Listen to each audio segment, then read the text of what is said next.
La version précédente était déjà incroyable, mais qu'apportent donc les WF-1000 XM5 de Sony, les tout derniers écouteurs True Wireless haut de gamme de la marque japonaise? C'est ce qu'on va voir et surtout écoutez aujourd'hui. Attention, accrochez-vous, c'est parti.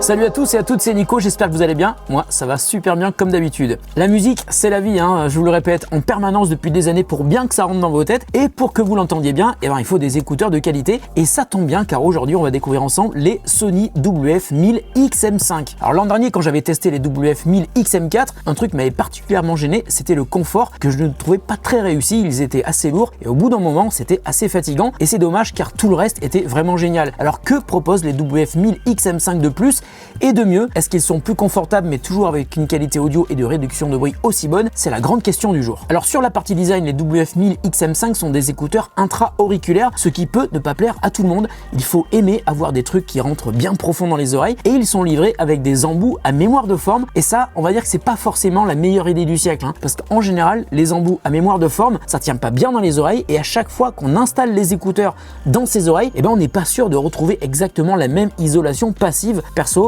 je suis pas vraiment convaincu par le choix de Sony et j'aurais préféré des embouts en silicone qui tiennent beaucoup mieux. Ensuite, on verra que les XM5 sont plus petits que les XM4, ils sont aussi plus légers et ça en revanche c'est une très bonne nouvelle pour faire mieux sur le confort par rapport au modèle de l'an dernier. Sur la partie spec, les WF-1000 XM5 sont très prometteurs, ils sont compatibles avec les codecs AAC, SBC et surtout LDAC, ce fameux codec propriétaire de Sony qui permet d'avoir une très large bande passante de 990 kilobits par seconde et donc suffisamment de bande passante pour pouvoir transmettre de la musique en format sans perte et aussi en Hi-Res audio en Bluetooth. Je vous rappelle que les XM4 étaient l'an dernier les premiers écouteurs de Sony à supporter le LDAC, c'était une révolution, donc on ne change pas une équipe qui gagne et le LDAC est à nouveau supporté par les XM5, heureusement. Et sur la partie réduction active de bruit, jusqu'à aujourd'hui, on va dire qu'il y avait un trio de tête des meilleurs écouteurs qui étaient composés des Apple AirPods Pro 2, des Bose QC-E2 et des Sony XM4. Très dur de partager ces écouteurs et finalement le choix se faisait plutôt sur d'autres aspects que la réduction active de bruit et donc soit l'écosystème, soit l'appli, soit la qualité audio ou soit le confort évidemment.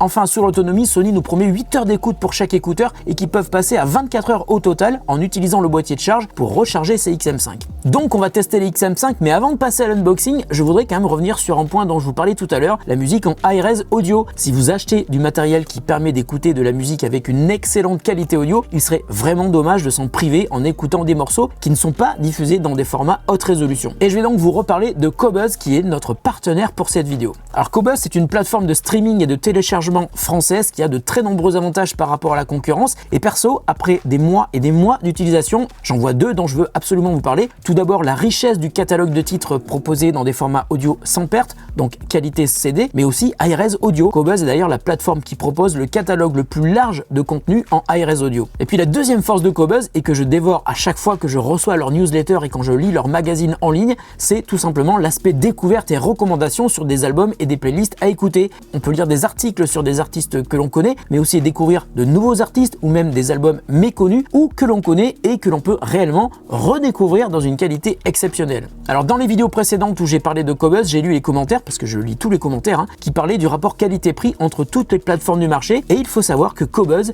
sur tous les abonnements que la marque propose, permet d'accéder à du contenu en qualité CD et Hi-Res audio. Il n'y a pas de supplément, la qualité de base est donc meilleure que sur les autres plateformes où on vous demandera sans doute un supplément pour écouter dans une qualité supérieure au format de base. Et quand vous prenez un abonnement chez Qobuz, il n'y a évidemment pas de publicité et vous n'êtes jamais limité pour l'écoute d'albums et la création de playlists. Et puis pour le prix, il faut aussi penser que le prix que vous payez sert aussi à mieux rémunérer les artistes qui publient leur musique sur Qobuz. Tiens, par exemple, moi j'ai 2 morceaux sur Qobuz. Comment croyez-vous je me suis payé des bureaux aussi beaux? Non mais plus sérieusement, je vous conseille vraiment d'aller jeter un œil et surtout une oreille, et même 2 oreilles du coup, à Qobuz, que vous pouvez notamment écouter avec une appli sur votre smartphone iOS ou Android, mais pas uniquement, ça marche aussi sur PC. Et si vous avez des écouteurs de qualité comme les Sony WF-1000 XM5, vous devriez vous régaler. Je vous mets un lien vers le site de Qobuz en description de la vidéo et merci à eux d'être partenaires de cette vidéo. On continue avec les Sony WF-1000 XM5. Bon alors pour le contenu, je sais que je ferai mes tests avec Qobuz, mais pour la partie qualité audio proposée par les Sony WF-1000 XM5, la réduction de bruit active et le confort, il va vraiment falloir que je me mette au boulot. Maintenant, on arrête la musique. Attention, unboxing.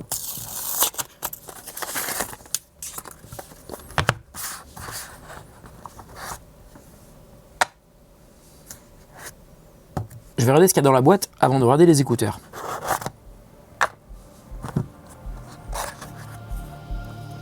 Alors, on a un câble USB type A vers USB type C pour recharger le boîtier qui est aussi compatible avec la recharge sans fil, et on a une, deux, trois et sans doute une quatrième paire d'embouts à mémoire de forme sur les écouteurs, ce qui va vous permettre de trouver les embouts qui sont le plus adaptés à la forme de vos oreilles. Je vous le répète pour la milliardième fois, il est impératif de trouver la bonne taille pour vos oreilles, parce que pour que la réduction active soit efficace, il faut que la réduction passive soit parfaite. Donc il faut que vous trouviez les meilleurs embouts par rapport à la forme de vos oreilles. On n'a pas tous les mêmes oreilles, heureusement. Voilà pour les embouts à mémoire de forme. Je vais regarder maintenant le boîtier.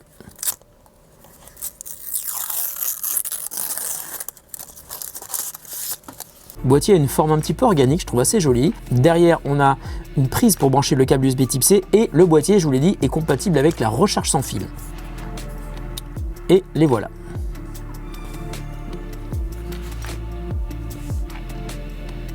Il faut bien enfoncer dans les oreilles.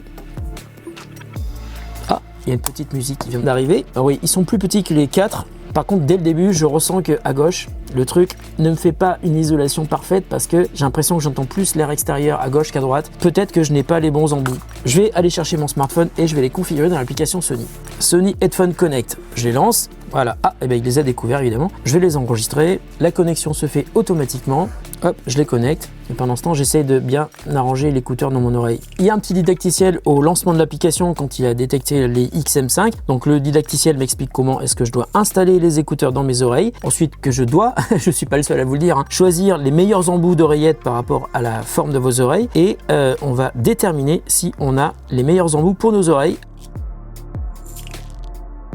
Ça y est, j'ai les bons embouts et je les ai correctement installés. Donc maintenant, ils sont connectés, ça marche super bien. Je viens de faire un test de musique. Donc voilà, les écouteurs fonctionnent. Maintenant, je vais partir quelques jours, je vais les tester. Ensuite, je vous parlerai de l'application à la fin de la vidéo pour vous dire tout ce qu'on peut faire de bien. À tout de suite pour vous, mais dans quelques jours pour moi. Je vais écouter de la musique sur Qobuz. Bon, alors me revoilà après plusieurs jours de test et franchement, je suis un petit peu déçu car je m'attendais à des écouteurs qui corrigeraient les défauts du modèle d'avant, mais pas au fait qu'ils en ajouteraient d'autres. Alors c'est vrai, les XM5 sont plus petits et plus légers que les XM4, mais la réduction de bruit, même si elle est toujours excellente, est totalement conditionnée à la manière dont vous installez les écouteurs et surtout les embouts à mémoire de forme dans les oreilles qui sont pour moi le plus gros défaut des écouteurs de Sony. Lorsque vous configurez les écouteurs dans l'application, il y a un tuto qui est bien fait et qui explique comment les installer, mais il y a aussi une phase de test des différents embouts. Vous pouvez comparer toutes les tailles dans vos oreilles et l'application peut vous proposer la plus adaptée ou de manière plus étonnante, et comme ça a été le cas avec moi, un embout de taille différente pour chaque oreille. Et une fois que les embouts parfaits pour vous ont été sélectionnés pour leur isolation passive idéale, vous devriez avoir une réduction active efficace. Je trouve que cette phase de test est vraiment nécessaire car sans ça, on peut être super déçu de l'isolation active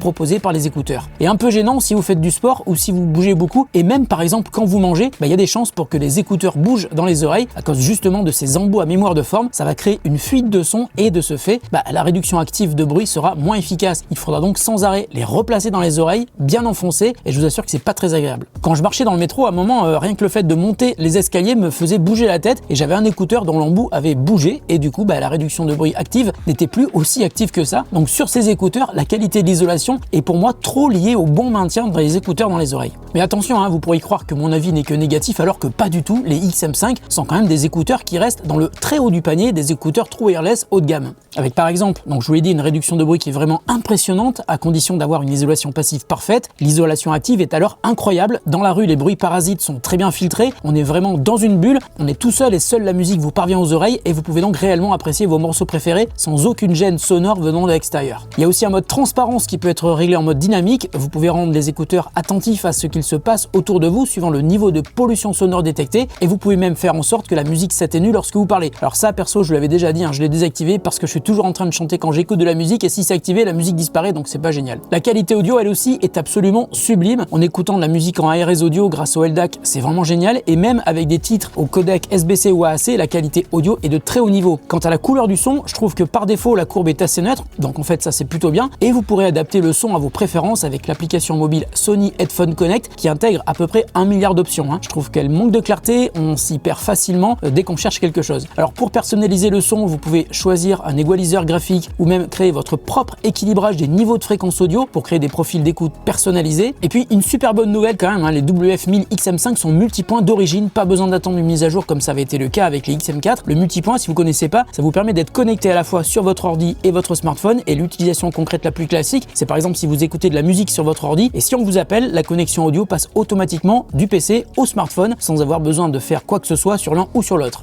Enfin, un point vraiment crucial, c'est le prix. Et c'est là où ça fait un petit peu mal. Ils sont vendus 320 € prix public, mais on peut trouver moins cher et notamment en ce moment sur Amazon, ils sont affichés à 299 €, ce qui les ramène au prix de ses concurrents Bose QCE2 et AirPods Pro 2. Mais même à ce tarif quasi identique, j'aurais quand même du mal à défendre les écouteurs de Sony face à ceux de Bose et Apple à cause du manque d'ergonomie des écouteurs et puis un petit peu de l'appli aussi. Bon, en conclusion, des écouteurs sont exceptionnellement bons avec une appli ultra complète, parfois un petit peu trop complexe pour personnaliser l'utilisation et le son. Des écouteurs qui offrent une excellente réduction de bruit active qui est malgré tout trop conditionnée pour moi au bon positionnement des embouts dans les oreilles et pour un prix qui les place au-dessus de leurs concurrents directs de base si vous ne les achetez pas en promo. Donc les Sony WF-1000 XM5 sont bons, mais ce ne sont pas les écouteurs les plus intéressants que j'ai pu écouter cette année. S'ils vous intéressent, je vous mets tout de même un lien en description de la vidéo. On se retrouve très bientôt pour une autre vidéo sur The Grand Test.